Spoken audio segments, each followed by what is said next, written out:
안녕하세요. 리인 파트너스 이승재 대표 변호사입니다. 안녕하세요. 엄민지 변호사입니다. 최근 지상파 방송 공채 개그맨 출신 2명이 도박장을 개설한 혐의로 재판에 넘겨졌다고 하는데요.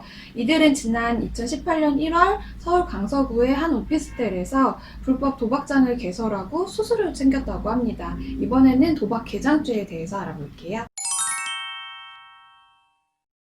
형법에서는 영리의 목적으로 도박하는 장소나 공간을 개설할 경우에 5년 이하의 징역 또는 3천만 원 이하의 벌금형에 처하도록 하고 있습니다. 도박 개장죄는 도금의 액수나 운영 기간 등에 따라서 달라질 수는 있지만 원칙적으로 운영자의 경우에 구속 수사와 실형 선고를 하고 있는 매우 중대한 범죄입니다. 실제로 도박 개장죄로 처벌되는 경우는 굉장히 다양합니다.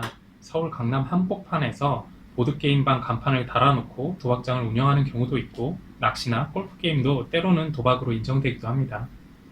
낚시하고 또 골프 같은 것들이 도박으로 인정될 수도 있다는 걸 보면 어떤 거를 사실 도박이라고 하는 걸까요? 보드게임이나 낚시, 골프 등 일반적인 놀이나 스포츠라도 사행성이 가미된 경우 불법 도박으로 처벌받게 될 수 있습니다. 대법원은 도박을 재물을 걸고 우연에 의해 재물의 득실을 결정하는 행위로 보고 있습니다.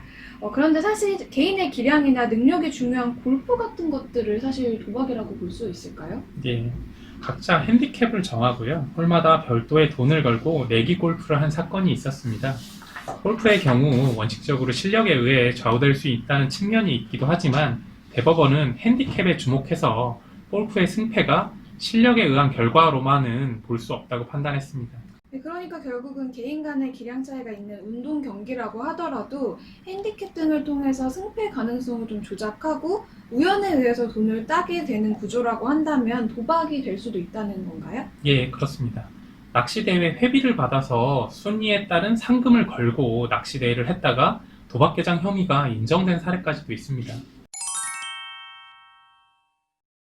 네, 변호사님, 사실 저희가 도박 개장 사건을 워낙 많이 하다 보니까 운영자분들, 해피업자분들이 제일 많이 주장하시는 게 결국 수수료 제대로 못 받았다, 운영에서 돈 번 게 없다, 너무 억울하다 이런 것들인데요. 이런 사실은 사실 좋은 변론 전략이라고 보기 어렵지 않나요? 예, 그렇습니다. 오히려 도박장의 규모가 어땠는지, 조직적으로 운영됐었는지, 운영한 기간 등이 얼마나 긴지, 도금의 규모는 어떤지 등등 구체적인 사안을 짚어가면서 변론을 해야 합니다. 네, 지금까지 도박 개장죄에 대해서 알아봤습니다.